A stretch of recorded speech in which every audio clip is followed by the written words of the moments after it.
natakot si kay Brut. Para natakot si Brut na yung na ganito.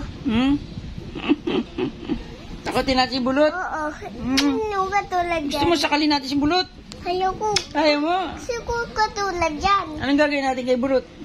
Na ganyan. Ganyan? Oo. Magmumukhang kambing si Bulot. Gusto ko gagawin ganyan siya. Ganyan. Oo. Papagawa natin ng gagawin Brut siya dyan. Hindi na yan nababalik si dati. Pag naganyan siya, hindi na yan nababalik si dati. Hindi na siya babalik sa dati. Kasi pag naputol yung naganto niya, pag naputol yung ganto niya, hindi na siya nagkagalis doon. Hindi na makakalis yan pag naputol ulo. Hindi, pag naputol yung bukasan niya dito. Bukasan? Oo. Tapos hindi na napapaglit yung yun. Oo. Anong gagawin natin kay Bulot pag nakita natin siya?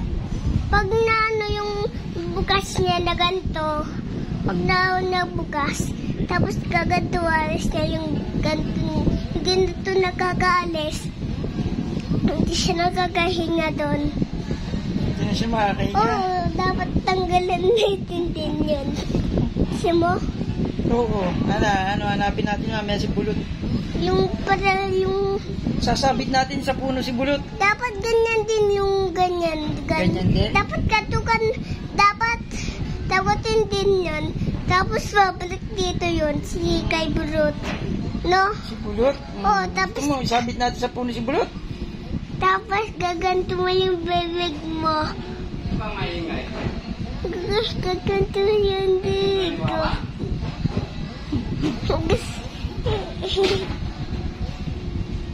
Dapat ganito.